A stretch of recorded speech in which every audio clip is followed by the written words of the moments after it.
Hello friends, कैसे हैं आप सब। हाँ जी, क्या हाल चाल है जी आप लोगों के। आई होप सो सब बढ़िया होंगे।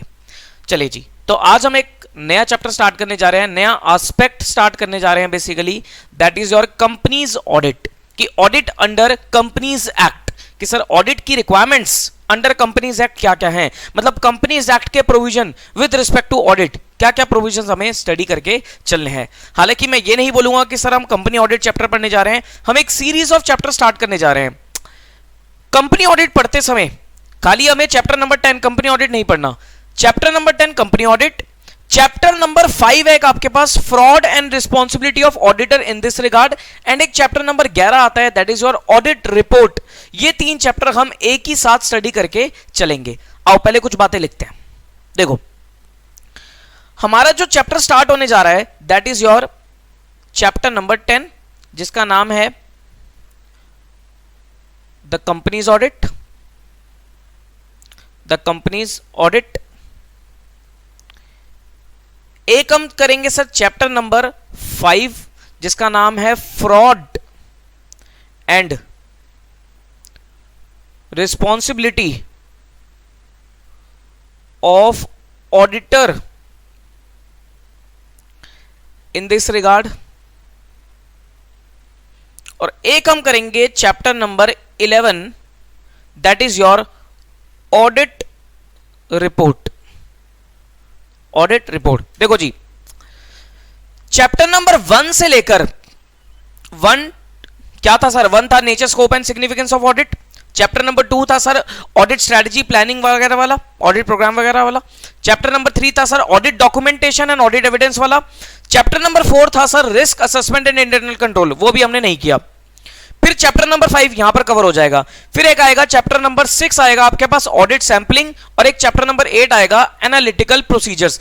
अगर मैं चैप्टर नंबर 1 to 8 की बात करूं तो सर 1 to 8 5 को हटा दो, 1 to 8 मिलाकर आपके जो वेटेज बनती है वो बनती है 35 से 40 नंबर की, जिसमें से हमने पहले 3 चैप्टर कर लिए। अब हमें 3 चैप्टर और करने हैं, दैट इज योर बाद में करेंगे हम, इस सीरीज के बाद करेंगे, that is chapter number 4, chapter number 6 and chapter number 7, वो हम बाद में करेंगे। मैं आपको अब कराने जा रहा हूं sir companies audit chapter number 10, chapter number 5 and chapter number 11। अगर मैं बात करूं सर इन 3 चैप्टर की, इसकी भी सर अच्छी खासी वेटेज है। इन 3 चैप्टर की वेटेज जो बनती है मिनिमम 20 नंबर और मैक्सिमम 35 नंबर। तो कह सकता हूं मैं सर 20 से 35 नंबर के ये 3 चैप्टर हैं। सर फिर आपने ये पहले क्यों नहीं शुरू करा है। देखो, कंपनी ऑडिट चैप्टर नंबर 5 या चैप्टर ऑडिट रिपोर्ट, ये आप नहीं समझ सकते थे अगर आपको सर ऑडिट के बारे में नहीं पता होगा, ऑडिट प्रोग्राम ऑडिट प्लानिंग के बारे में नहीं पता होगा, ऑडिट एविडेंस ऑडिट डॉक्यूमेंटेशन के बारे में नहीं पता होगा। पहले वो 3 बेसिक चैप्टर थे जहां से सर आपने ऑडिट करना सीखा, जहां से आपने क्या सीखा, ऑडिट करना सीखा। अब कुछ स्पेशल एस्पेक्ट्स आते हैं, जैसे कंपनीज के ऑडिट किस तरीके से होते हैं, मतलब कंपनीज एक्ट की क्या क्या रिक्वायरमेंट है with respect to audit, fraud की रिपोर्टिंग किस तरीके से होती है, ऑडिट रिपोर्ट किस तरीके से बनाई जाती है। ये सीरीज ऑफ चैप्टर सर 20 से 35 नंबर की वेटेज रखते हैं, और ये तीनों चैप्टर हम एक ही साथ एक ही लेवल पे स्टार्ट करते हैं और खत्म करके चलते हैं।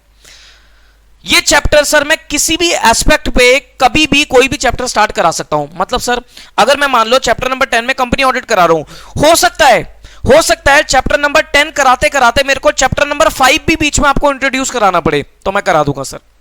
चैप्टर 10 कराते कराते हो सकता है मेरे को सर ऑडिट रिपोर्ट भी आपको इंट्रोड्यूस कराना पड़े, तो sir chapter number 11 audit report भी मैं आप लोगों को करवा दूंगा। ठीक है जी, तो अब आए थोड़ा सा एक बार डिटेल में देखते हैं।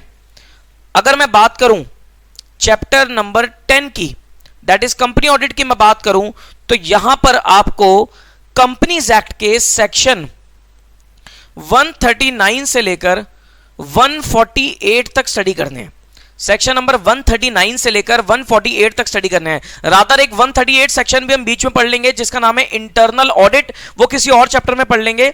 लेकिन अगर मैं कोर कंपनी ऑडिट की बात करूं तो सर सेक्शन नंबर 139 से लेकर 148 तक आप लोगों को चैप्टर कंपनी ऑडिट के कवर करके चलने हैं। सर कंपनी ऑडिट कोई चैप्टर नहीं है, हालांकि क्या है सर, कंपनीज एक्ट के अंदर एक चैप्टर होता है that is your audit and auditors. ये ऑडिट एंड ऑडिटर से उठाई गई सीरीज है।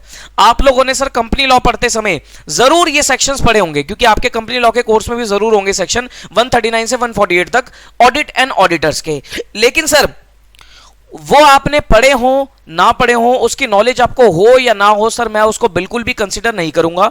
मैं बिल्कुल अपने तरीके से स्क्रैच से आपको ये चैप्टर पढ़ा के चलूंगा। मतलब मैं ये मान के चलूंगा कि सर मेरे लिए आप कंपनी ऑडिट में जीरो, मेरे लिए आपको कंपनी ऑडिट, कंपनीज एक्ट के ऑडिटर के प्रोविजन नहीं पता होंगे तो सर बहुत अच्छी बात है, अगर नहीं भी पता होंगे तो सर समझ लेना ऑडिट भी तैयार हो रहा है और साथ साथ लॉ के भी आपके सेक्शंस तैयार हो रहे हैं। ठीक, फिर हमारा जो चैप्टर नंबर 5 आता है that is fraud and responsibility of auditor in this regard.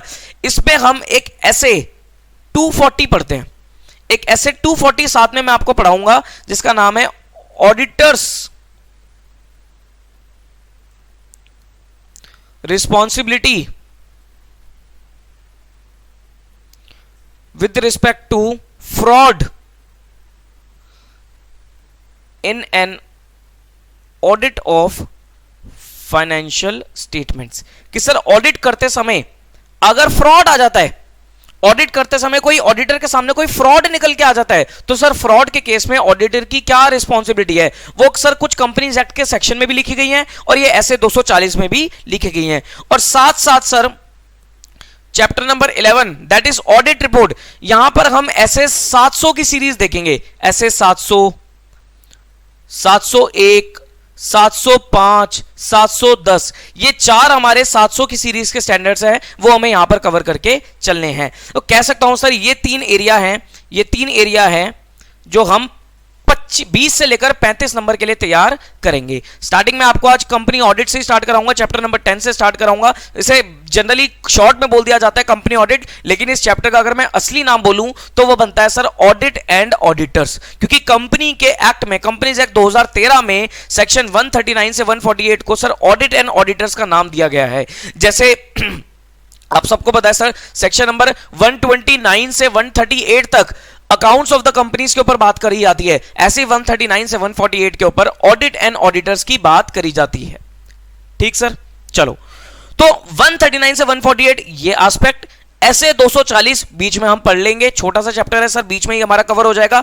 और फिर 700 की series sir audit report, sir most interesting and most important area of audit, these 3 chapters. हालांकि सर पहले आपके 8 चैप्टर भी इंपॉर्टेंट है, चैप्टर नंबर 5 को छोड़ के जो पहले 8 चैप्टर है वो भी इंपॉर्टेंट है, लेकिन सर उसमें से पहले 3 मेरे को बेसिक आपको करवाने थे ताकि आपको ऑडिट समझ में आ जाए। अब आपको ये चैप्टर समझने में कोई मुश्किल नहीं होगी। सर बहुत सी फैकल्टीज होती है, मैं ये नहीं कहता सर वो गलत कराती हैं, लेकिन काफी सारी टीचर्स फैकल्टीज कंपनी ऑडिट से शुरू करवा देते हैं, चैप्टर 10, 5 ये सब से शुरू करवाते हैं। लेकिन सर मेरा ये मानना है कि ऐसा नहीं होना चाहिए, ऐसा नहीं होना चाहिए, क्योंकि sir company audit, audit report, fraud के बारे में सर आपको समझ में ही नहीं आएगा जब तक आपने बेसिक ऑडिट नहीं पढ़ा होगा। तो एक बार बेसिक ऑडिट के 3 चैप्टर कर लो, उसके बाद ये 3 चैप्टर करो, फिर दोबारा बेसिक पे आ जाएंगे सर, हमारा एक मेजॉरिटी पोर्शन कवर हो जाएगा। फिर छुटपुट चैप्टर बचेंगे जो हम बाद में कभी भी करते रहेंगे। ठीक, चलो फिर अब हम स्टार्ट करते हैं sir chapter number 10 that is audit and auditors, या फिर कंपनी ऑडिट भी आप उसे बोल सकते हो। Chapter number 10 company audit. देखो जी, ये सब प्रोविजंस आपको इस चैप्टर में पढ़ के चलने हैं, जैसे कि अपॉइंटमेंट ऑफ ऑडिटर, कि सर ऑडिटर की अपॉइंटमेंट कैसे होती है। अच्छा ये है क्या sir company audit? Sir companies act के प्रोविजन है विद रिस्पेक्ट टू ऑडिट, कि सर ऑडिट के बारे में कंपनीज एक्ट में क्या क्या लिखा हुआ है, ऑडिट के बारे में कंपनीज एक्ट के अंदर क्या क्या लिखा हुआ है, मतलब कंपनी के लिए सर ऑडिट किस तरीके से अप्लाई होगा, या कंपनीज को ऑडिट के कौन कौन से प्रोविजंस को फॉलो करके चलना पड़ेगा। Appointment of auditor, rotation of auditor, audit committee, auditors remuneration, removal of auditor, ceiling limit, power and duties of auditor, audit report as per companies act, joint audit, audit of branch, cost audit, punishment for non compliance, ये सब topics हमें इस chapter में cover करके चलने हैं। ये कुछ कितने टॉपिक बने आपके, लगभग 12-13 टॉपिक्स है, ये 12-13 टॉपिक्स हमें कवर करके चलने हैं। 139 से 148 तक ये चैप्टर में आपके सारे के सारे टॉपिक कवर हो जाएंगे। देखो जी, अगर मैं बात करूं sir section covered in this chapter, ये देखो 139 से 148, एक बार सेक्शन के नाम, अच्छा इस सेक्शन नंबर आपको लर्न करने हैं, जैसे स्टैंडर्ड्स आपने लर्न करे तो सर ये सेक्शन भी आपको लर्न करने हैं। रीजन क्या है सर, इसका रीजन बहुत इंपॉर्टेंट रीजन है, ध्यान से समझना। लिमिटेड सेक्शन है, लिमिटेड सेक्शन है, तो सर इंस्टीट्यूट आपसे ये एक्सपेक्ट करता है कि आपको ये सेक्शन नंबर लर्न होने चाहिए। अगर आप अपना आंसर प्रेजेंट कर रहे हो तो you need to learn these sections. मैं आपको सर इतनी बार ये पढ़वा दूंगा, इतनी बार आपको रिवाइज करवा दूंगा कि आपको सर बाद में रटने की जरूरत नहीं पड़ेगी। बार बार पढ़ते पढ़ते पढ़ते पढ़ते पढ़ते पढ़ते आपको ऑटोमेटिकली सेक्शन याद होने शुरू हो जाएंगे। ठीक, अब देखो, और सर ये आपका लॉ में भी काम आएगा। लॉ में भी अगर ऑडिट का क्वेश्चन आता है, सर ऑडिट एंड ऑडिटर से रिलेटेड क्वेश्चन आता है, वहां भी आप सेक्शन नंबर के साथ कोट करोगे तो सर लॉ में भी आपको अच्छे नंबर मिलेंगे। तो देखो, अगर मैं बात करूं 139 की, तो सर सेक्शन 139 डील करता है अपॉइंटमेंट ऑफ ऑडिटर्स, कि सर ऑडिटर की अपॉइंटमेंट किस तरीके से की जाती है। 140 डील करता है रिमूवल ऑफ ऑडिटर, कि ऑडिटर को हटाया कैसे जाता है। Resignation of auditor and giving of special notice, कि सर ऑडिटर अगर खुद छोड़ के जाता है फर्म को, कंपनी को, तो कैसे, क्या उसके प्रोविजंस है। सेक्शन 141 हमें समझाएगा sir eligibility, who can become auditor, auditor की क्या क्वालिफिकेशन है, और डिसक्वालिफिकेशन ऑफ ऑडिटर, मतलब कौन ऑडिटर नहीं बन सकता। 142 बताएगा हमें रेमुनरेशन ऑफ ऑडिटर, कि सर ऑडिटर की पेमेंट, ऑडिटर की फीस वगैरह किस हिसाब से डिसाइड होती है, रेमुनरेशन किस हिसाब से डिसाइड होती है। 143 बताएगा हमें power and duties of auditor and auditing standards, कि सर ऑडिटर की क्या क्या पावर्स हैं, क्या क्या ड्यूटीज हैं। 144 बताएगा sir auditor not to render certain services, मतलब 144 में कुछ सर्विसेज लिखी हुई हैं कि वो ऑडिटर वो सर्विसेज को रेंडर नहीं कर सकता। मतलब अगर आप किसी को ऑडिट कर रहे हो, किसी कंपनी को ऑडिट कर रहे हो, तो सेक्शन 144 वाली सर्विसेज को आप प्रोवाइड नहीं कर सकते, अलाउड नहीं है। 145 auditor to sign the audit report, कि सर ऑडिटर ऑडिट रिपोर्ट को किस तरीके से साइन करता है। 146 auditors to attend the general meeting, sir auditor को जनरल मीटिंग, कंपनी की जो एजीएम वगैरह होती है वो अटेंड करनी पड़ती है। 147 पनिशमेंट फॉर कॉन्ट्रावेंशन, कि सर अगर आपने कोई प्रोविजन तोड़ा है तो उसकी पनिशमेंट, मतलब उसमें क्या पेनल्टीज वगैरह, क्या पनिशमेंट्स वगैरह कंपनीज एक्ट ने लगा रखी हैं। और 148 सर कॉस्ट ऑडिट के regarding, central government to specify audit of items of cost in respect to certain companies, हम इसे शॉर्ट में कॉस्ट ऑडिट भी बोल सकते हैं, कॉस्ट ऑडिट। तो ये सारे सेक्शंस आपको करके चलने हैं 139 से 148 तक।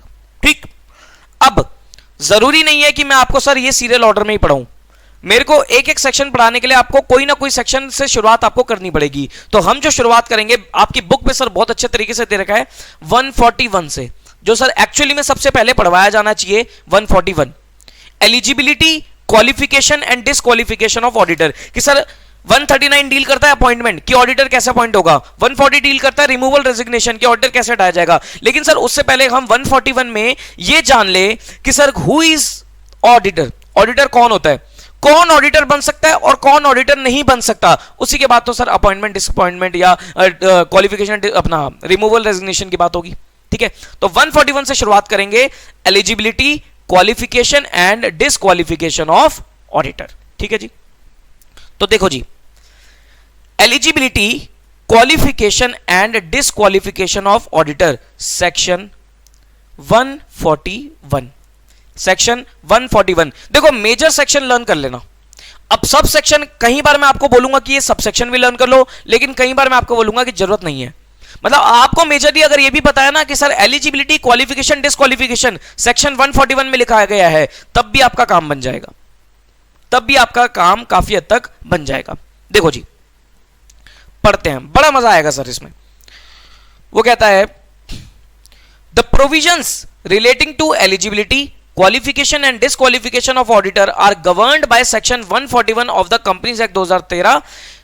The main provisions are stated below. Sir 141 में लिखा हुआ है about eligibility, qualification and disqualification. पहला, a person shall be eligible for appointment as an auditor of a company only if he is a chartered accountant, only if he is a chartered accountant। मतलब एक company का auditor, एक company का auditor वो person बन सकता है जो कि सर चार्टर्ड अकाउंटेंट है, जो सीए है। मतलब अगर मैं बात करूं कि सर किसी सीएस को कंपनी का ऑडिटर बना दो, नॉट अलाउड। किसी कॉस्ट अकाउंटेंट को कंपनी का ऑडिटर बना दो, नॉट अलाउड। मतलब कंपनी का ऑडिटर कौन बन सकता है, who is a chartered accountant. क्या है सर, चार्टर्ड अकाउंटेंट है।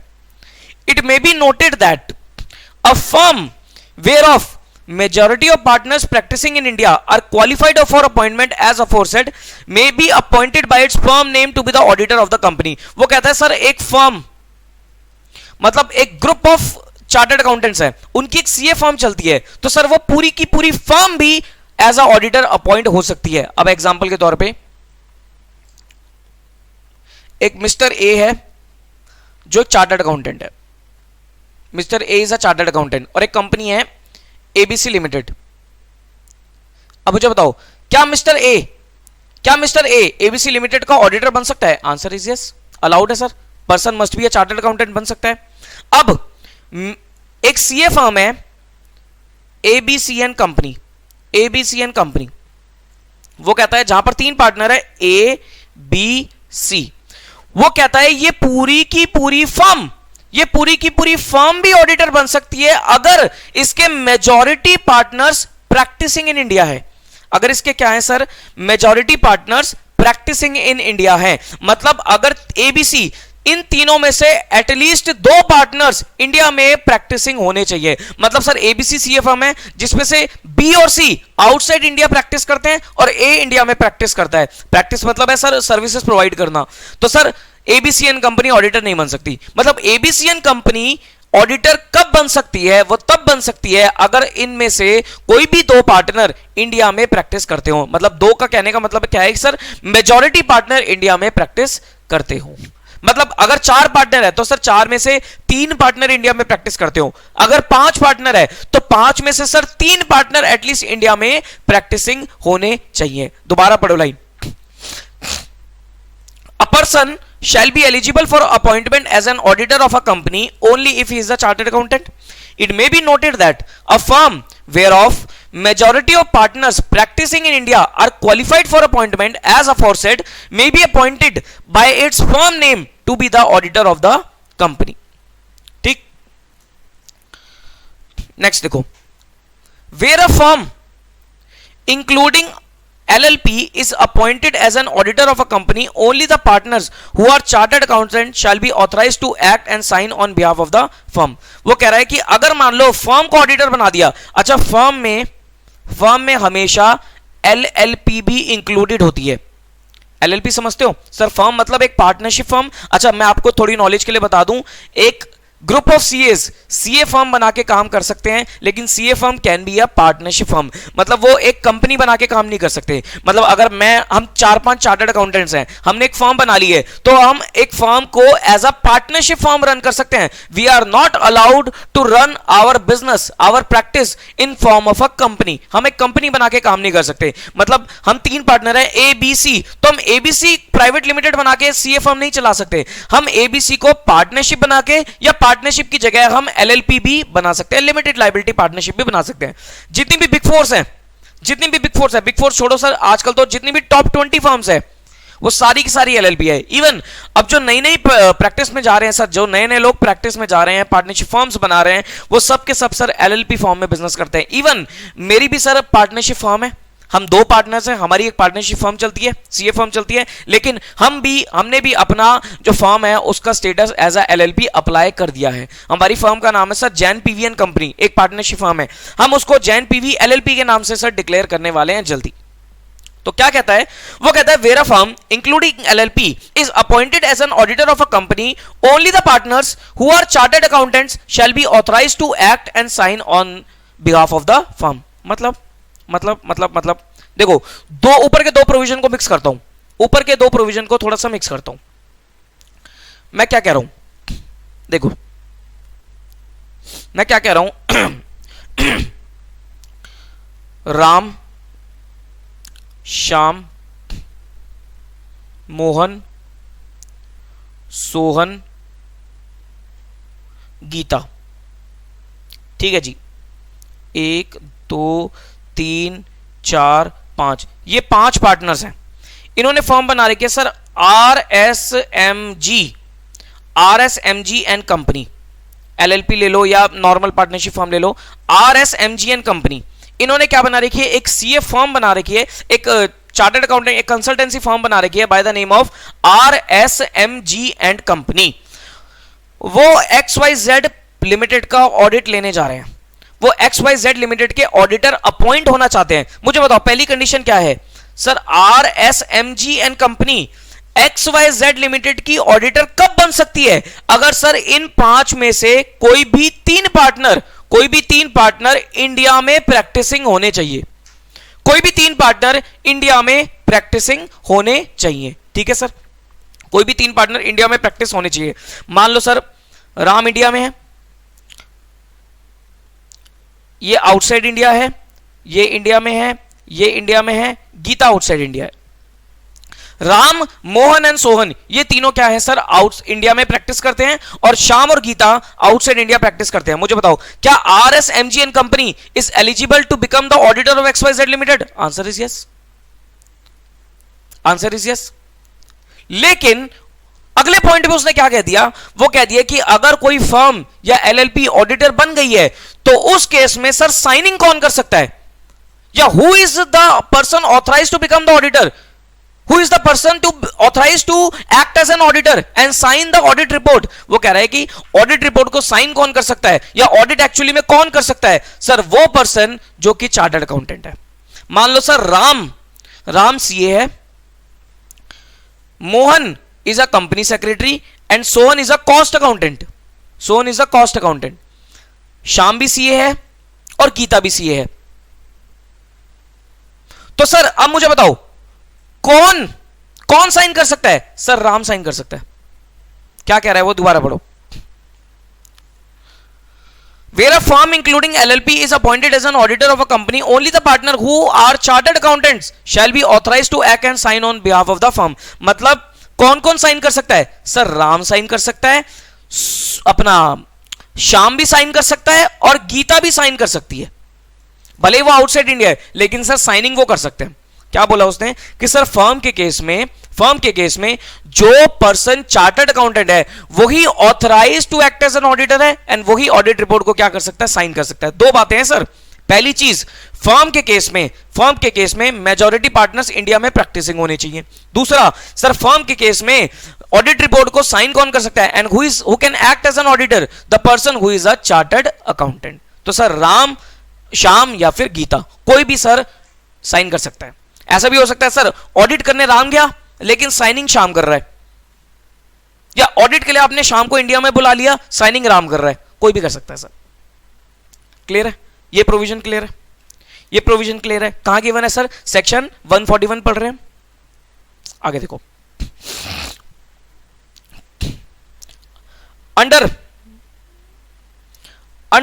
Subsection 3 of section 141 along with rule 10 of the company audit and auditors rule 2014, the following person shall not be eligible for appointment as an auditor of the company. ये आ गया sir disqualification. This is very important. जितने very लगा दो उतने कम है। इससे एक question आपका कंफर्म है। डिस्क्वालिफिकेशन से सर एक क्वेश्चन कंफर्म है। ये आपको सब सेक्शन के साथ साथ क्लॉज बाय क्लॉज लर्न करना है।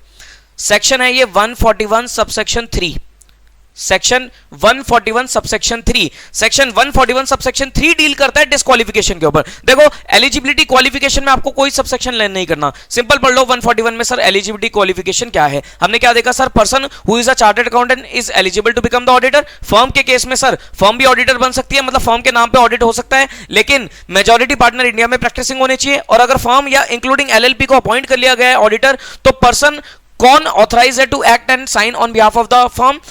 वो पर्सन जो कि चार्टर्ड अकाउंटेंट है। ठीक है, ये तो सर नॉर्मल क्वालिफिकेशन और एलिजिबिलिटी में लिखा था। अब हम देखने जा रहे हैं मोस्ट इंपॉर्टेंट एरिया, डिस्क्वालिफिकेशन। कौन ऑडिटर बन ही नहीं सकता? कौन ऑडिटर नहीं बन सकता? ये लिखा है कहां पर? Section 141 subsection 3, section 141 subsection 3। Clause by clause learn करना है, क्लॉज बाय क्लॉज लर्न करना है। 141 सब सेक्शन 3 के A से लेकर F तक क्लॉज है, A से लेकर F तक क्लॉज है। ठीक है, 6 क्लॉजेज है। पहला पॉइंट, कौन नहीं बन सकता? दोबारा पढ़ो line. Under subsection 3 of section 141 along with rule 10, rule 10 भी देख लेना सर, लर्न हो जाए तो ठीक है, नहीं तो कोई बात नहीं, ये तो याद कर लेना 141 subsection 3। The following persons shall not be eligible for appointment as an auditor of the company namely. पहला point, a body corporate other than LLP registered under LLP act 2008। वो कह रहा है कि अगर कोई कंसल्टेंसी कंपनी है, मान लो ये जो राम श्याम मोहन सोन गीता थे, इन्होंने क्या बना रखी थी, आरएसएमजी प्राइवेट लिमिटेड के नाम से बना रखी थी, आरएसएमजी प्राइवेट लिमिटेड। ऑल्दो इसमें सर चार्टर्ड अकाउंटेंट्स थे, कंसल्टेंसी सर्विस प्रोवाइड कर रहे थे, लेकिन they are not eligible to become the auditor of any company, because ये क्या बन गए sir, they are a body corporate, they are a body corporate, body corporate generally company वगैरह। तो कहता है कोई बॉडी कॉर्पोरेट अगर होगी ना वो नहीं बन सकती, लेकिन बॉडी कॉर्पोरेट से उन्होंने, बॉडी कॉर्पोरेट की डेफिनेशन से उन्होंने एलएलपी को बाहर कर दिया, वो एलएलपी जो कि सर एलएलपी एक्ट 2008 में रजिस्टर्ड है। हालांकि सर सारी एलएलपी एक्ट 2008 में ही रजिस्टर्ड होती है। और कौन नहीं बन सकता, एन ऑफिसर और employee of the company, an officer और एम्प्लॉय ऑफ द कंपनी, मतलब हमारी कंपनी थी XYZ लिमिटेड, इस XYZ लिमिटेड के अंदर, इस XYZ लिमिटेड के अंदर एक मिस्टर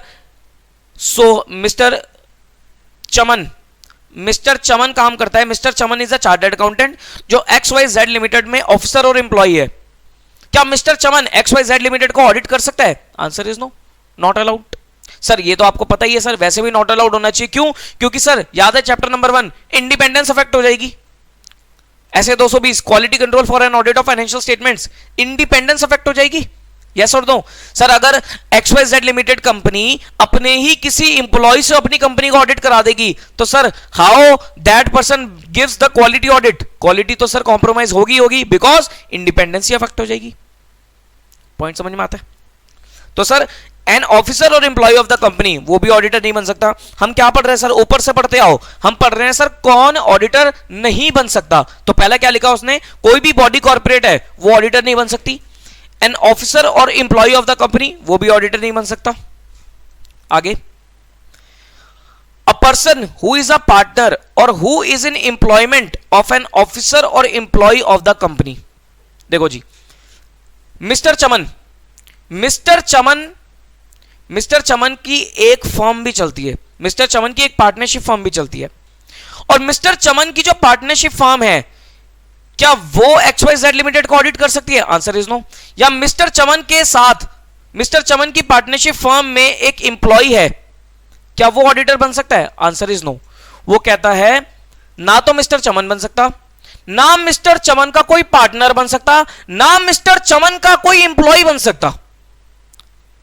ये सब डिस्क्वालिफाइड है being an auditor of the company. दोबारा पढ़ो लाइन, पहले 3 पॉइंट्स में क्या कह रहा है, कौन कौन ऑडिटर नहीं बन सकता, the persons who are not eligible to become the auditor of the company. पहला point, a body corporate other than a LLP which is registered under LLP Act 2008. Second, an officer or employee of the company, भाई company का कोई officer और employee. Third is a person who is a partner or employee of an officer और employee of the company, मतलब company का जो officer और employ था उसका पार्टनर या उसका एम्प्लॉय, वो भी ऑडिटर नहीं बन सकता। हमारे केस में सर चमन खुद भी नहीं बन सकता, चमन का कोई एम्प्लॉय है, चमन का एम्प्लॉय भी नहीं बन सकता, चमन का कोई खुद का पार्टनर है वो भी नहीं बन सकता। ठीक, next point, clause number D, ये थोड़ा सा सर ध्यान से पढ़ना है, दिस क्लॉज इज ज्यादा इंपॉर्टेंट, ये क्लॉज इंडिविजुअल ज्यादा इंपॉर्टेंट है। ये क्या है सर, ये लिखा है सर 141(3)(a), ये है 141 subsection 3 clause B, 141 subsection 3 clause C, और ये आ गया sir 141 subsection 3 clause D। Clause by clause learn कर लेना, ये सेक्शन बता रहा हूं सर, ये सेक्शन को critically clause by clause learn करना है आपको। 141 सबसेक्शन 3 क्लॉज D क्या लिखा है, वो कहता है अ पर्सन हु और हिज रिलेटिव और हिज पार्टनर, मतलब कोई भी पर्सन, या तो वो खुद या उसका रिश्तेदार या उसका पार्टनर, पहला point, is holding any security of और interest in the company or its subsidiary और of its holding or associate और a subsidiary of such holding. It may be noted that relative में होल्ड सिक्योरिटी और interest in the company of face value not exceeding ₹1 lakh. पहले पढ़ लेते हैं, फिर मैं आपको इसको थोड़ा सा बाइफरकेट करके समझाऊंगा। It may also be noted that the condition of 1 lakh shall wherever relevant be also be applicable in case of a company not having share capital or other securities. Students may also note that in event of acquiring any security or interest by a relative, the above threshold prescribed, the corrective action to be maintained, the corrective action to be maintained to maintain the limits as specified above shall be taken by the auditor within 60 days of such acquisition or interest. देखो जी क्या कह रहा है 141 subsection 3 clause D क्या कहता है, वो कहता है कोई भी पर्सन या उसका रिलेटिव या उसका पार्टनर ऑडिटर नहीं बन सकता अगर ऑडिटर नहीं बन सकता अगर उसने कंपनी की सिक्योरिटी या कंपनी के अंदर किसी भी टाइप का फाइनेंशियल इंटरेस्ट होल्ड कर रखा है, या तो कंपनी में या कंपनी की सब्सिडरी कंपनी में या कंपनी की होल्डिंग कंपनी में या कंपनी की एसोसिएट कंपनी में या कंपनी की कोई होल्डिंग की सब्सिडरी कंपनी में। आया समझ में? देखो सर लिख के समझेंगे। 141 सबसेक्शन 3 क्लॉज डी वो कहता है कि कोई भी पर्सन, एनी पर्सन, एनी ना लिख के अ पर्सन लिखो, अ पर्सन, उसका रिलेटिव और पार्टनर ये ऑडिटर नहीं बन सकते अगर इनके पास if they holds any security, if they holds any security or interest, any security or interest means financial interest in the company, या तो कंपनी के अंदर या कंपनी की होल्डिंग कंपनी के अंदर या कंपनी की सब्सिडरी कंपनी के अंदर या कंपनी की एसोसिएट कंपनी के अंदर। मतलब अगर मैं बात करूं सर XYZ लिमिटेड की, अगर मैं बात कर रहा हूं XYZ लिमिटेड की, तो सर कोई भी पर्सन या उसका रिश्तेदार या उसका पार्टनर कोई भी सिक्योरिटी होल्ड करता है या इंटरेस्ट होल्ड करता है इन द XYZ लिमिटेड या XYZ लिमिटेड की होल्डिंग कंपनी या XYZ लिमिटेड की सब्सिडरी कंपनी या XYZ लिमिटेड की एसोसिएट कंपनी या फिर सर XYZ लिमिटेड की होल्डिंग की कोई भी सब्सिडरी। मतलब सर अगर मान लो XYZ लिमिटेड, या इसका सिंपल एग्जांपल लेता हूं, अगर मान लो ये थी S लिमिटेड, इसकी होल्डिंग थी H लिमिटेड, तो सर अगर कोई पर्सन H लिमिटेड के शेयर होल्ड करता है या सिक्योरिटी होल्ड करता है या फाइनेंशियल इंटरेस्ट होल्ड करता है तो वो S लिमिटेड को ऑडिटर नहीं कर सकता। या H लिमिटेड की एक और सब्सिडरी थी B लिमिटेड, तो अगर कोई भी पर्सन B लिमिटेड के भी शेयर क्यों ना होल्ड कर ले तब भी वो S लिमिटेड का ऑडिटर नहीं बन सकता। आया पॉइंट समझ में कुछ? आया पॉइंट समझ में कुछ? मैंने क्या बोला, ये पर्सन है,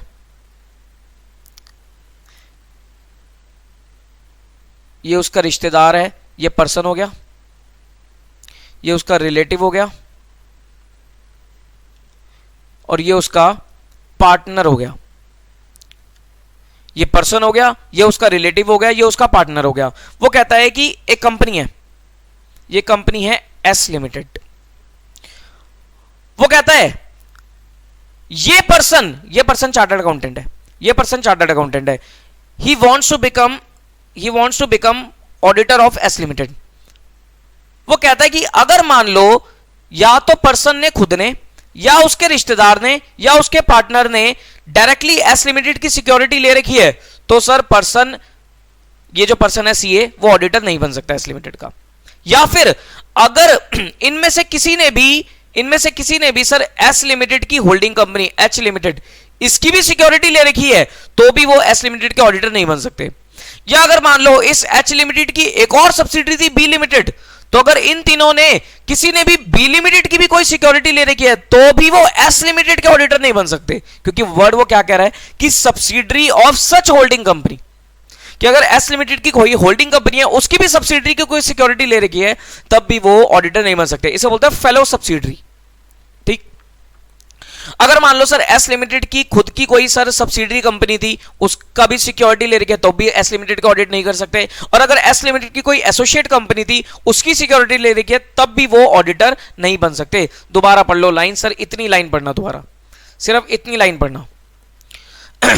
a person who or his relative or partner is holding any security or interest in the company or its subsidiary or of its holding or associate or a subsidiary of such holding company.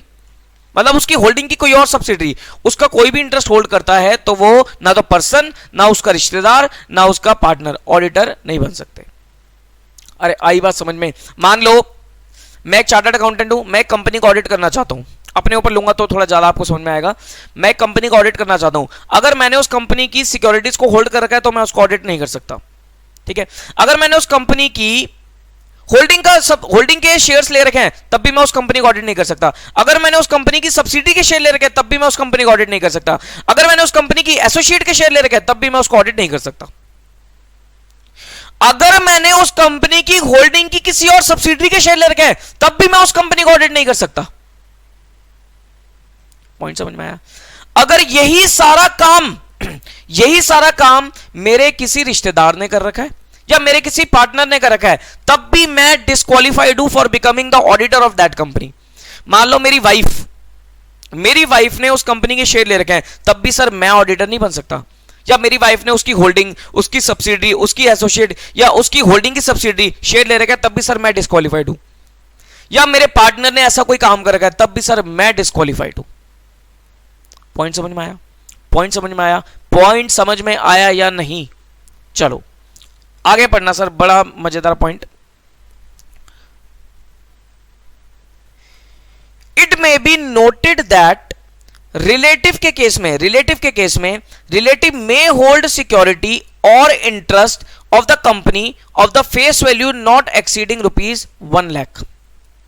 सिर्फ क्या बोला उसने? सिर्फ relative के case में बोला है, ध्यान रखना, सिर्फ रिलेटिव के केस में बोला है. वो कह रहा है सर रिलेटिव के लिए कंपनीज एक्ट ने छूट दे रखी है कि भाई 1 लाख तक सिक्योरिटी होल्ड कर सकते हो. मतलब अगर मेरी वाइफ ने एस लिमिटेड के 1 लाख तक के शेयर्स ले रखे हैं या 1 लाख तक के डिबेंचर्स ले रखे हैं या 1 लाख तक की कोई भी सिक्योरिटी ले रखी है, यहां पर सिक्योरिटी वर्ड है, खाली शेयर्स नहीं है, एनी सिक्योरिटी बोला है उसने. क्या लिखा है सर? देखो क्या लिखा है, एनी सिक्योरिटी. मतलब अगर मेरी वाइफ ने एस लिमिटेड की कोई भी सिक्योरिटी ले रखी है अप टू ₹1 लाख, जिसकी face value up to ₹1 lakh है, तो सर मेरे को ऑडिट बनने की इजाजत मिली हुई है. लेकिन रिलेटिव बोला है सर, सिर्फ रिलेटिव. मतलब अगर मेरे पार्टनर ने ₹1 का भी शेयर ले रखा है मैं नहीं बन सकता ऑडिटर. मैंने खुद ₹1 का भी शेयर ले रखा है मैं नहीं बन सकता ऑडिटर. आया समझ में? ध्यान से. It may also be noted that the condition of 1 lakh shall wherever relevant be also be applicable in case of a company not having share capital or other securities. वो कह रहा है अगर मान लो सर कंपनी के पास share capital वगैरह नहीं है तब भी सर 1 लाख की लिमिट आपको चेक करनी पड़ेगी if the company is limited by guarantee. अगर गारंटी कंपनी है उस केस में, मतलब सिक्योरिटी हो या इंटरेस्ट हो, किसी भी तरीके का सर अमाउंट होना चाहिए. ठीक, ध्यान से. एक और पॉइंट वो कहता है कि अगर मान लो, student may also note that in the event of acquiring any security or interest by a relative above the threshold prescribed मतलब 1 लाख से ऊपर, the corrective action to maintain the limits as specified above shall be taken by the auditor within 60 days of such acquisition or interest. वो कहता है कि अगर मान लो, wife का एग्जांपल लेता है, रिलेटिव का एग्जांपल लिया मैंने वाइफ का क्योंकि वाइफ रिलेटिव पे लग रही है चीज. वो कहता है अगर रिलेटिव ने 1 लाख से ऊपर की सिक्योरिटी ले भी रखी है और आप ऑडिटर बन गए, आप ऑडिटर अपॉइंट हो गए, तो आपको 60 दिन का टाइम दिया जाएगा कि आप उस लिमिट को 1 लाख तक रिड्यूस करवा दो. मतलब अगर मेरी वाइफ ने एस लिमिटेड के 1.5 लाख के शेयर ले रखे हैं, अगर मेरी वाइफ ने एस लिमिटेड के 1.5 लाख के शेयर ले रखे हैं और मैं ऑडिटर बन गया और मैं ऑडिटर अपॉइंट हो गया, तो सर मेरे पास 60 दिन का टाइम है कि मैं अपनी वाइफ के 50,000 के शेयर्स बिकवा दूं. मैं अपनी वाइफ के शेयर 50,000 के शेयर्स क्या करूं? बिकवा दूं. सर ये सब चीजें, ये लिमिट किसके लिए है सर? Only for relative. ध्यान से, ओनली फॉर रिलेटिव. ना तो पर्सन के खुद के लिए कोई लिमिट है, ना मेरे पार्टनर के लिए कोई लिमिट है. सिर्फ रिलेटिव के लिए उन्होंने 1 लाख रुपए तक की रिलैक्सेशन दे रखी है. 1 लाख की, वो भी फेस वैल्यू है सर. फेस वैल्यू मतलब ऐसा भी हो सकता है सर, मार्केट वैल्यू आपने देख लिया सर, मार्केट वैल्यू 1 लाख की है, लेकिन फेस वैल्यू 2 लाख रुपए की है. भाई कई बार होता है ना, अंडर वैल्यू चल रही है सिक्योरिटी, मार्केट वैल्यू 1 लाख की है, फेस वैल्यू 2 लाख की है, तो सर फेस वैल्यू देखनी है आपको, फेस वैल्यू 1 लाख से ऊपर है, नॉट अलाउड।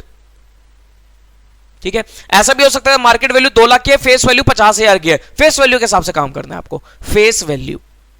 ठीक, चलो हाँ जी।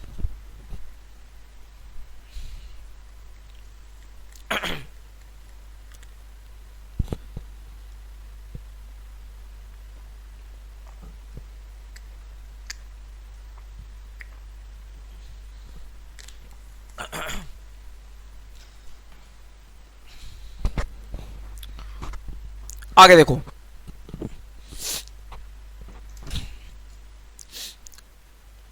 अब उसने पॉइंट्स को एक्सप्लेन किया यहां पर।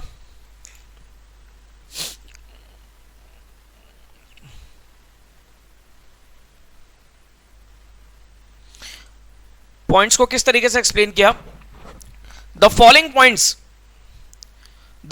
Points merit consideration in this regard. पहला पॉइंट देख लो, the value of the share of 1 lakh that can be hold by the relative is the face value not the market value. ठीक, कि सर जो 1 लाख रुपए है वो फेस वैल्यू है, मार्केट वैल्यू नहीं है। The limit of rupees 1 lakh would be applicable where the securities are held by relative of an auditor, not where the securities are held by auditor himself or his partner. In case of an auditor or his partner, security of even a small value shall be a disqualification. ठीक है sir, वो कह रहा है ये जो 1 लाख की limit है ये रिलेटिव पे है, अगर ऑडिटर के खुद के पास, मतलब पर्सन के खुद के पास या उसके पार्टनर के पास 1 रुपए की भी सिक्योरिटी है तब भी वो डिस्क्वालिफाइड है, तब भी पर्सन क्या है सर, डिस्क्वालिफाइड है। Grace period of 60 days for corrective action shall apply only in the respect of security held by relative, this would not apply to auditor or his partner. मतलब sir अगर मान लो ऐसा हो गया कि सर हम auditor थे, मतलब मैंने उस कंपनी के सिक्योरिटीज ले रखी है और मैं ऑडिटर बन गया और अब मैं कह रहा हूं मैं 60 दिन के अंदर अंदर बेच दूंगा, सर नॉट अलाउड। ये ग्रेस पीरियड मिला ही किसको है सर, रिलेटिव्स को मिला है। मतलब अगर आप या आपका पार्टनर 1 रुपए की भी सिक्योरिटी होल्ड करता है तो आप तो शुरुआत से ही सर डिस्क्वालिफाइड हो, लेकिन अगर आपके रिलेटिव के पास 1 लाख से ऊपर की सिक्योरिटीज है तो आप ऑडिटर बन तो जाओगे, लेकिन आपको 60 दिन के अंदर अंदर वो थ्रेशोल्ड को अचीव करना पड़ेगा। मतलब थ्रेशोल्ड अचीव करने का मतलब ये हुआ कि अगर 1.5 लाख की सिक्योरिटी है तो आपको 50,000 बेचकर 1 लाख तक सिक्योरिटीज की वैल्यू करवानी पड़ेगी। ठीक, the term relative as defined in the companies act means anyone who is related to other as a member of a HUF. भाई एचयूएफ का मेंबर हो गया, हस्बैंड वाइफ हो गए, father including step father, mother including step mother, son including step son, son's wife, daughter husband, brother including step brother, sister include step, मतलब sir कुछ भी नहीं छोड़ा, सब कुछ इंक्लूड कर लिया। मम्मी पापा, बहन भाई, husband wife,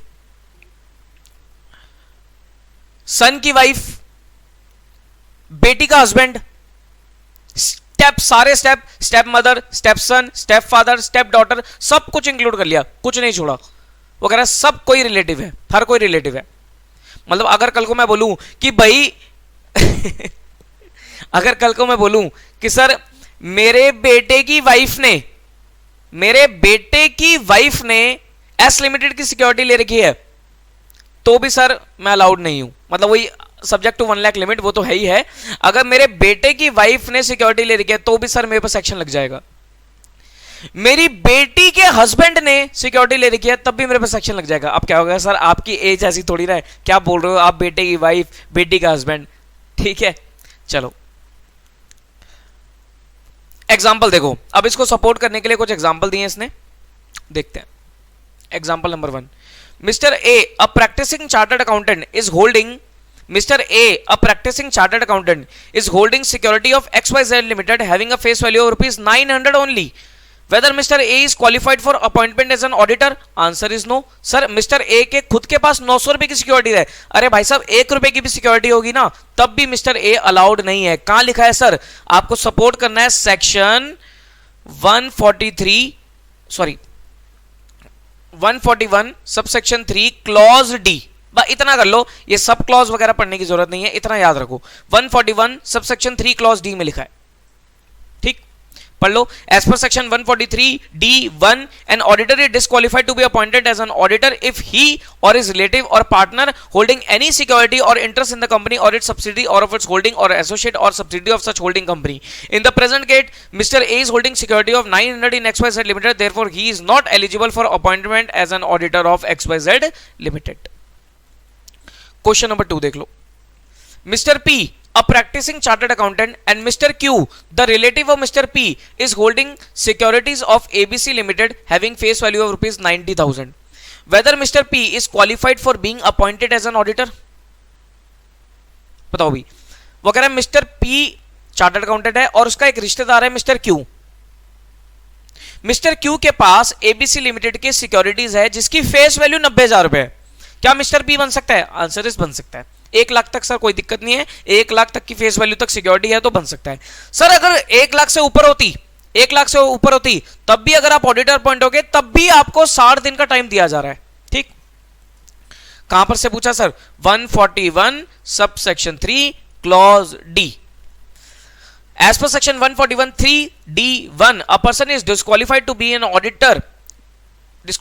appointed as an auditor if he or his relative or partner is holding any security of or interest in the company or its subsidiary or of its holding or associate or subsidiary of such holding company. Further, as per proviso होता है exception. What do you mean by proviso? Proviso लिखा होता है exception. तो exception दे रही है sir. Further, as per proviso to this section, the relative of the person may hold the security or interest in the company of the face value not exceeding rupees 1 lakh. In the present case, Mr. Q, the relative of Mr. P, is having security of 90,000 face value in ABC Limited, whereas as per the requirement of the proviso to section 141(3)(d)(1), therefore Mr. P will not be disqualified to be appointed as auditor of ABC Limited. ठीक है sir, समझ गए होंगे आप answer. Question number 3.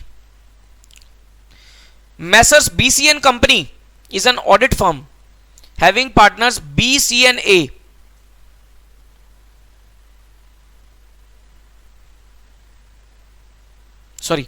Having partner Mr. B and C, and Mr. A, the relative of Mr. C, is holding security of MWF Limited of a face value of rupees 1,01,000. Whether BC and Company is qualified for being appointed as an auditor of the company? बताओ भाई. BC and company एक CA firm है. Mister A मतलब इसके दो partner है B और सी. Mister A सी का रिश्तेदार है. मिस्टर ए सी का रिश्तेदार है और मिस्टर ए के पास MWF लिमिटेड की 1,01,000 रुपए की सिक्योरिटी है. क्या वो बन सकता है? क्या BC and कंपनी ऑडिटर बन सकती है? देखो सर, BC and कंपनी ये तो आपको पता है सर, पार्टनरशिप फर्म भी ऑडिटर बन सकती है. हम ये असम्पशन लेके चलेंगे कि सर मेजॉरिटी पार्टनर इंडिया में प्रैक्टिस करते हैं. अब अगर मिस्टर ए के पास 1,01,000 की सिक्योरिटी है तो sir mister B C an company is not eligible to become the auditor of the company. और अगर वो बन भी गई तो फिर भी उसके पास 60 दिन का टाइम है कि करेक्टिव एक्शन लिया जा सके और 1,000 की सिक्योरिटी को वो क्या करेगा? बिकवा देगा. As per 141(3)(d)(1), a person is disqualified to be appointed as an auditor if he or his relative or partner is holding any security of or interest in the company or its subsidiary or of its holding or associate company or a subsidiary of such holding company. Further, as per proviso to this section, the relative of the person may hold the securities or interest in the company of face value not exceeding rupees 1 lakh. In the instant case, Messrs BC and Company will be disqualified for appointment as an auditor of MWF Limited as the relative of Mr. C is holding securities MWF Limited which is exceeding the limit specified in the proviso to section. आप ये भी बता सकते हो sir, अगर वो बन भी गया तो भी 60 डेज का टाइम लिमिट दी गई है कि ताकि करेक्टिव एक्शन लिया जा सके. अगला क्वेश्चन पढ़ लो. Messrs RM and Company is an audit firm having partners CAR and CAM. दो पार्टनर है इसके, CAR और CAM. The firm has been offered to appointment as an auditor of ENN Limited for the financial year 16-17.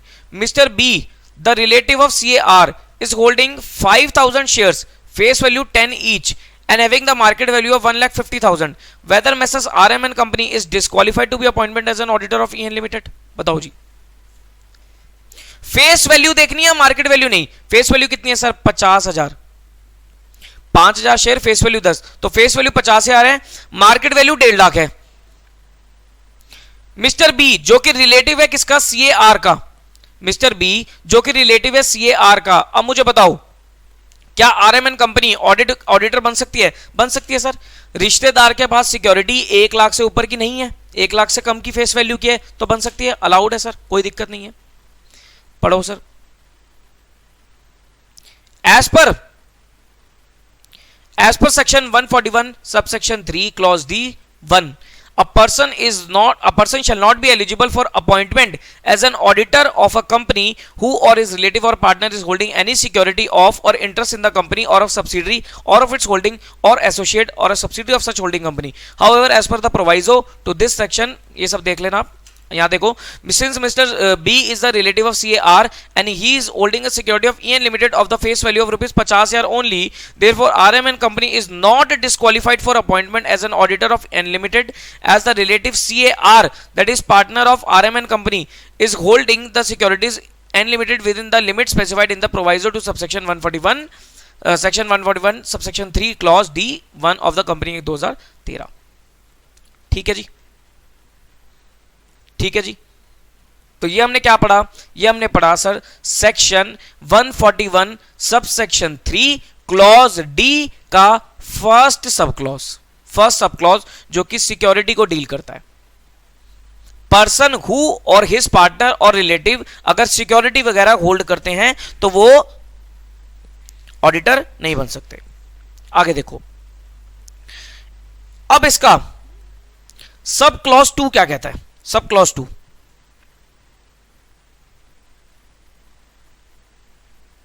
Sub clause 2 क्या कहता है? ऊपर से पढ़ते आना, ऊपर से पढ़ते आना। सर ऊपर क्या लिखा था? ऊपर क्या लिखा था? अ पर्सन हु और हिज रिलेटिव और हिज पार्टनर, ऊपर से पढ़ते आओ। अ person who, subsection clause D में क्या लिखा था? अ पर्सन हु और हिज रिलेटिव और हिज पार्टनर, सब क्लॉज 2 पढ़ो, इज इंडेप्टेड मतलब सर उधार ले रखा है, इंडेप्टेड मतलब सर उधारी चढ़ी हुई है, is indebted to the company or its subsidiary or its holding or associate or subsidiary of such holding company in excess of rupees 5 lakh, in excess of rupees 5 lakh। देखो जी,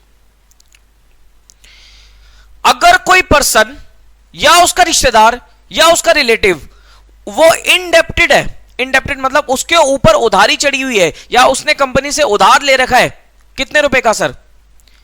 5 लाख रुपए से ज्यादा का, इन एक्सेस ऑफ 5 लाख है, 5 लाख तक तो चलेगा, मतलब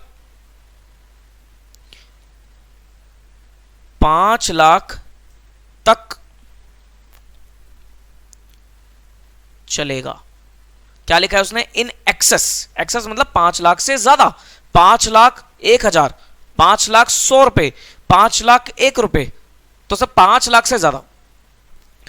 वो कहता है कि अगर पर्सन या उसका रिश्तेदार या उसका पार्टनर इंडेप्टेड है टू द कंपनी, अब कंपनी में सब कवर कर देता है वो, कंपनी खुद, कंपनी की सब्सिडरी, कंपनी की होल्डिंग, कंपनी की एसोसिएट या कंपनी की होल्डिंग की कोई और सब्सिडरी, उन सब के ऊपर अगर उधारी चढ़ी हुई है 5 लाख से ज्यादा की, उनमें से किसी के ऊपर भी सर उधारी चढ़ी हुई है 5 लाख से ज्यादा की, तो पर्सन ऑडिटर नहीं बन सकता। अगेन मेरे ऊपर आ जाओ, मेरे एग्जांपल के ऊपर आ जाओ। सब मैंने एस लिमिटेड से लोन वगैरह ले रखा था 5 लाख रुपए का, मैंने एस लिमिटेड से लोन ले रखा था, तो अगर वो लोन अमाउंट 5 लाख से ज्यादा का है, या तो एस से मैंने लोन ले रखा हो, या एस की होल्डिंग से, या एस की सब्सिडरी से, या एस की एसोसिएट से, या एस की होल्डिंग की किसी और सब्सिडरी से, या एस की होल्डिंग की किसी और सब्सिडरी से, अगर मैंने 5 लाख से ऊपर का उधार ले रखा है, भाई उधार लोन हो सकता है या मैंने कोई उधार पे गुड्स खरीद रखे हैं, मतलब इंडेप्टेड होना चाहिए किसी भी तरीके से। अगर I am indebted to that company or its holding or its subsidiary or its associate or its subsidiary of its holding 5 lakh से ऊपर का, तो सर मैं ऑडिटर उसका नहीं बन सकता। ठीक ठीक। अब मेरी वाइफ, रिश्तेदार, मेरी वाइफ ने रिश्तेदार में कुछ भी होगा, एग्जांपल ले लिया मैंने वाइफ का। मेरी वाइफ ने एस लिमिटेड से लोन ले रखा था। अगर मेरी वाइफ ने भी सर 5 लाख से ऊपर का लोन ले रखा है, मतलब उधारी चढ़ी हुई है मेरी वाइफ के ऊपर 5 लाख से ऊपर की, या तो डायरेक्टली एस से, या एस की होल्डिंग से, या एस की सब्सिडी से, या एस की एसोसिएट से, या एस की होल्डिंग की सब्सिडी से, 5 लाख से ऊपर के मेरी वाइफ के ऊपर भी उधारी चढ़ी हुई है, तो सर तब भी मैं अलाउड नहीं हूं, I am not eligible to become the auditor. मेरे पार्टनर ने सर, मेरे पार्टनर के ऊपर उधारी चढ़ी हुई है एस की, या उसकी होल्डिंग की, या उसकी सब्सिडरी की, या उसकी एसोसिएट की, या उसकी होल्डिंग की सब्सिडरी की, मतलब मेरे पार्टनर के ऊपर भी अगर उधारी चढ़ी हुई है ना, तब भी sir I am not eligible to become the auditor of S limited. आया पॉइंट समझ में? आया पॉइंट समझ में? कवर किसको कर रहा है सर? कवर किसको कर रहा है? क्लॉज डी पर्सन को, उसके रिश्तेदार को और उसके रिलेटिव को। सिक्योरिटी ले लिया पहले वाले केस में, सर सिक्योरिटी का एग्जांपल था, मतलब सिक्योरिटी का केस था, कोई भी सिक्योरिटी हो सकती है। दूसरे केस में सर इनडेप्टनेस को कवर किया इन एक्सेस ऑफ 5 लाख। ठीक, थर्ड केस में क्या कहता है वो? थर्ड केस में ऊपर से पढ़ते हो, अ पर्सन हु और हिज रिलेटिव और his partner has given guarantee or provided any security in connection with the indebtedness of any third person to the company or its subsidiary or its holding or associate or subsidiary of such holding company in excess of rupees 1 lakh।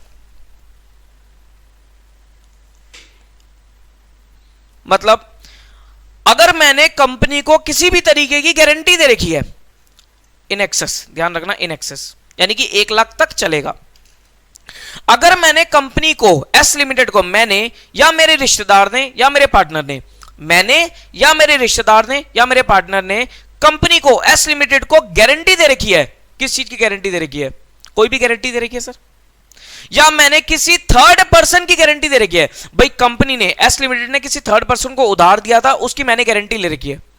और अगर वो guarantee amount चाहे directly guarantee हो, चाहे मैंने third person की guarantee दे रखी हो, अगर वो गारंटी अमाउंट 1 लाख से ऊपर का एक्सीड कर गया, तब भी सर मैं ऑडिटर नहीं बन सकता।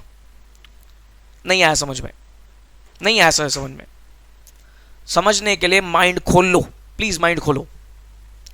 मैंने या मेरे रिश्तेदार ने या मेरे पार्टनर ने, चलो अभी रिश्तेदार पार्टनर को छोड़ो, मैंने एस लिमिटेड को या उसकी होल्डिंग को या उसकी सब्सिडरी को या उसकी एसोसिएट को या उसकी होल्डिंग की सब्सिडरी को किसी भी तरीके की गारंटी दे रखी है, या मैंने किसी थर्ड पर्सन की गारंटी ले रखी है।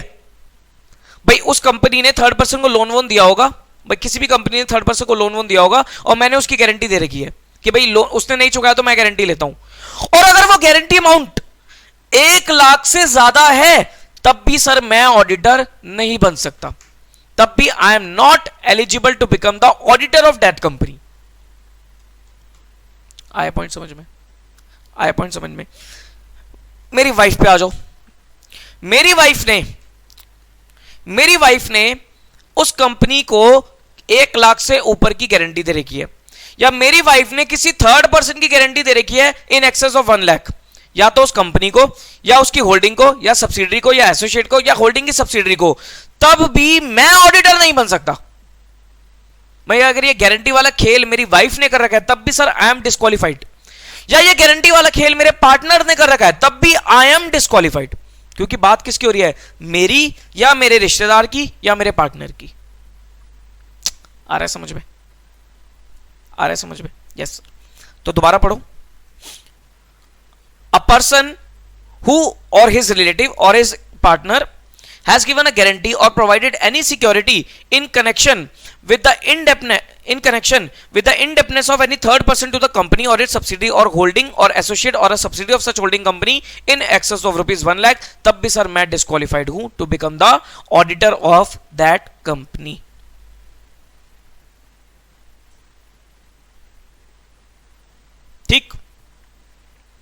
ठीक है सर। तो सर यही सब क्लॉज, ये सब क्लॉज ही आपका काफी इंपॉर्टेंट हो जाता है, ये सब क्लॉज ही काफी इंपॉर्टेंट हो जाता है। एक बार सर फटाफट रिकॉल करें, क्योंकि अब मैं वाइंड अप करने लगा हूं। इधर सुनो, सेक्शन 141 पढ़ रहे हैं हम। जिसका नाम है sir eligibility, qualification and disqualification. Normal 141 में हमने सर एलिजिबिलिटी, क्वालिफिकेशन वगैरह देख लिया कि सर पर्सन कौन ऑडिटर कौन बन सकता है, the person who is a chartered accountant. अगर मैं फर्म की बात करूं तो एक पार्टनरशिप फर्म भी ऑडिटर बन सकती है, प्रोवाइडेड कि सर उसके मेजॉरिटी पार्टनर इंडिया में प्रैक्टिसिंग होने चाहिए। अगर मैं फर्म और एलएलपी की बात कर रहा हूं तो सर उस केस में कौन सा person sir authorise to become the auditor है, या authorise to act as an auditor है, या authorise to sign the audit report है, वो पर्सन जो कि चार्टर्ड अकाउंटेंट है, चाहे वो इंडिया में हो या ना हो, उससे फर्क नहीं पड़ता। 141 सब सेक्शन 3 डिस्क्वालिफिकेशन के बारे में बात करता है कि सर कौन ऑडिटर नहीं बन सकता। 141 सब सेक्शन 3 क्लॉज ए, वो कहता है कोई भी बॉडी कॉर्पोरेट ऑडिटर नहीं बन सकती, body corporate excluding LLP which is registered under LLP act 2008।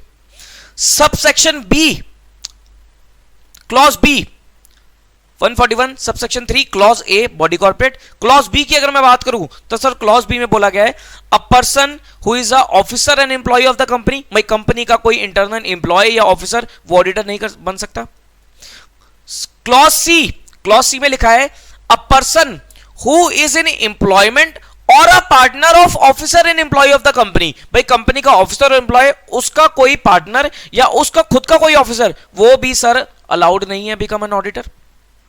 Clause D, most important, clause D, sir clause D में लिखा है अ पर्सन हु और हिज रिलेटिव और his partner, a person who और his relative और his partner, ये पढ़ रहा हूं 141 subsection 3 clause D sub clause 1, वो कहता है अ पर्सन हु और हिज रिलेटिव और हिज पार्टनर, सब क्लॉज 1 में क्या लिखा है, इज होल्डिंग एनी सिक्योरिटी और a financial interest in the company. जब मैं कंपनी की बात करता हूं तो सर कंपनी में होल्डिंग भी आ जाती है, कंपनी की सब्सिडरी भी आ जाती है, कंपनी की एसोसिएट भी आ जाती है, और कंपनी की होल्डिंग की सब्सिडरी भी आ जाती है।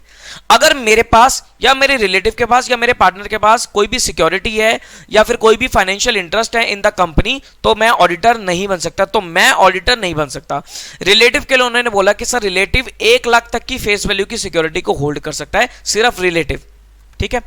और वो कहता है कि अगर मान लो रिलेटिव के पास 1 लाख से ज्यादा की सिक्योरिटी है और आप ऑडिटर बन गए तो 60 डेज का टाइम लिमिट दी जाती है sir to take the corrective action, ठीक। उसके बाद सब क्लॉज 2 क्या है, सब क्लॉज 2 कहता है कि सर अगर मान लो मैं, मेरा रिलेटिव या मेरा पार्टनर इंडेप्टेड है टू द कंपनी, जहां पर मैंने कंपनी बोला तो associate, holding subsidiary, associate or subsidiary of such holding company सब कवर हो जाएंगी। तो अगर मैं, मेरा पार्टनर या मेरा रिलेटिव इंडेप्टेड है to the company in excess of ₹5 lakh, तब भी सर मैं एलिजिबल नहीं हूं बिकम द ऑडिटर, मैं डिस्क्वालीफाई हो जाऊंगा, ठीक। उसके बाद सब क्लॉज 3 कहता है कि अगर मैं, मेरा रिलेटिव, मेरा पार्टनर, मेरे रिलेटिव ने, मेरे पार्टनर ने गारंटी दे रखी है कंपनी को, या तो गारंटी डायरेक्टली दे रखी है या किसी थर्ड पर्सन की गारंटी दे रखी है in amount in excess of ₹1 lakh, तब भी सर मैं ऑडिटर नहीं बन सकता। Sub section 141 subsection 3 clause D, sub clause 1, sub clause 2, sub clause 3, ठीक।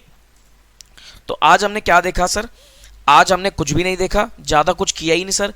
सेक्शन 141 देखा हमने, एलिजिबिलिटी, क्वालिफिकेशन एंड डिस्क्वालिफिकेशन।